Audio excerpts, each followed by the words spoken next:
Hello everyone! Today is November the 7th and I don't know if my camera is picking it up, but it is snowing, like actually snowing.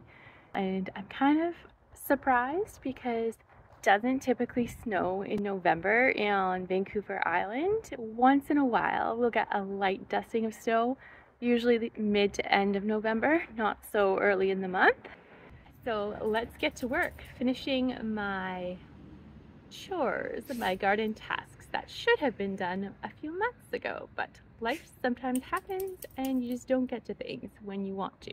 Here's my lime tree. I meant to plant it in the ground this year, but it never happened. So instead of bringing it into the house where it's lived for 2 years in winter, it's going to go under the overhang and I'm going to protect it. This is the new home for my lime tree. I think I might have said lemon, but it is a lime tree. And I think it's gonna live here until spring and then I'll decide what I'm gonna do with it. To protect this lime tree, I have a burlap bag.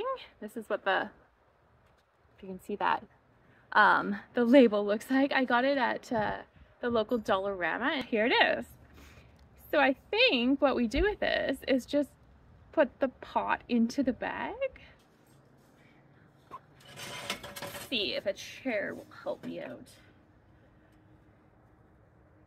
Maybe not. Okay, we're gonna try just opening the bag. If you can see that, you probably can't.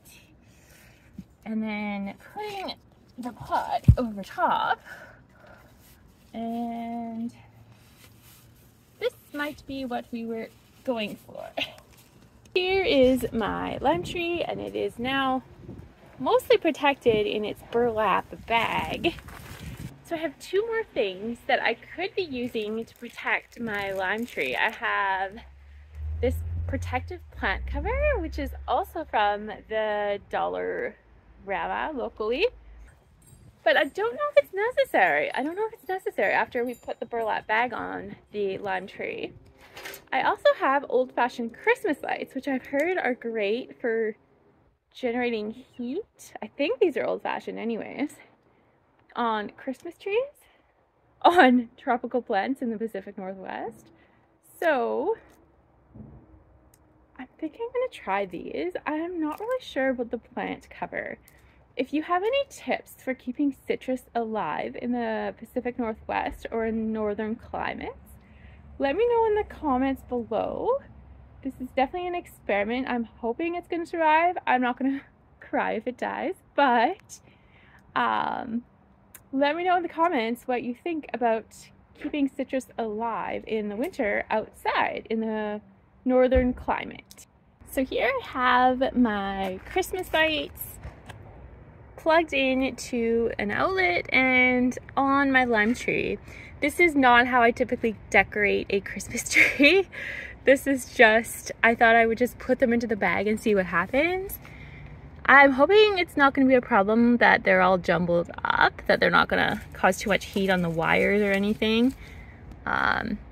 If you think this is a really bad idea, what I just did with the Christmas lights, please let me know in the comments below because I have not done this before and I'm not looking to cause any fires right now. So if you have a better idea or if I should just scrap the Christmas lights, just let me know in the comments and I will try something else. Now we're going to plant some garlic.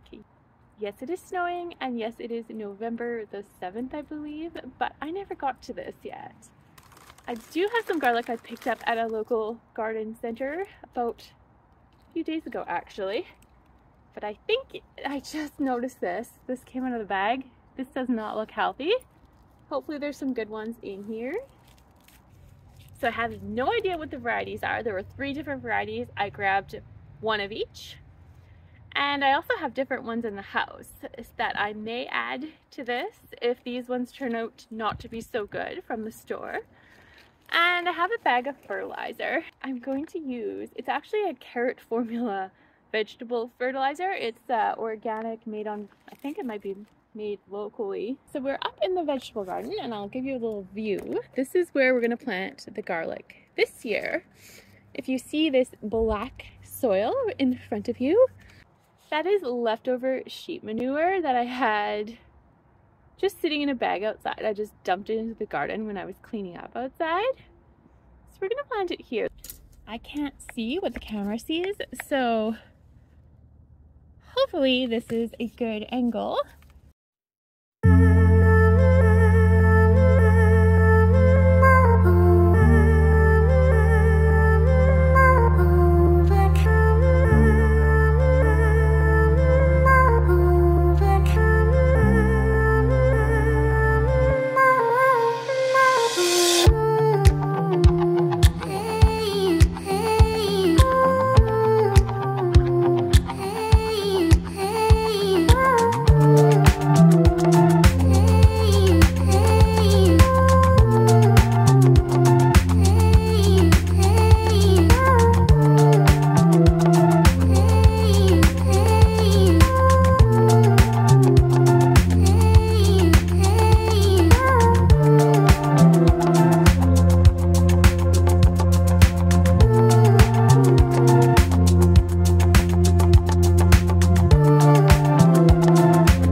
I bought these pansies. These are from West Coast Seeds, if you've heard of them. They're a Canadian company.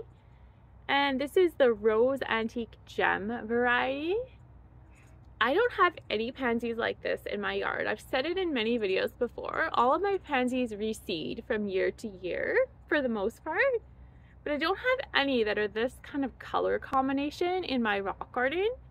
So I'm literally gonna go and sprinkle these around. Hope that in the spring we get some lovely blooms. I don't think it's a bad time to sprinkle seeds for certain varieties that are cold hardy. The other thing I picked up also from West Coast Seeds are these poppy seeds. This is the Amazing Gray variety. I'm not sure if I actually have these already. I don't think so. But we're going to sprinkle these in the rock garden area as well and see what happens. So come along. So you have arrived in my front rock garden. This is actually the mulched area. I think I'm going to do the pansies in the mulch and the poppies in the rock area. So this is how I plant flowers. It's called the lazy method of planting. You literally open your package and, oh my god. Okay, never mind. I'm losing my mind. You open your package and you have a package within a package.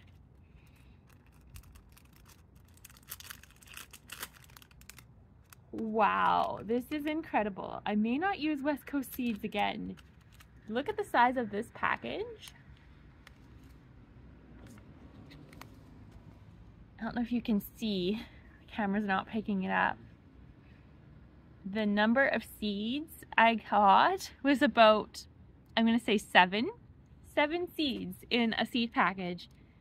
And so I just sprinkled them on the ground. This seed package, I think it was, I want to say it was like $3.49, something like that. So I don't think it's a very good value. 6 seeds for like $3.49 or $3.99. $3.99. That's the price. I don't know if you can see that. So West Coast Seeds has never been my favorite seed company, and now I remember why. And also sometimes the germination isn't super good. So There we go. We got a few, less than 10 seeds out of the pansy package. Now let's see what the poppy package has to offer. So that's it for today's gardening in the snow mini vlog. Thank you so much for watching, and we will see you very soon in another video. Have a good day.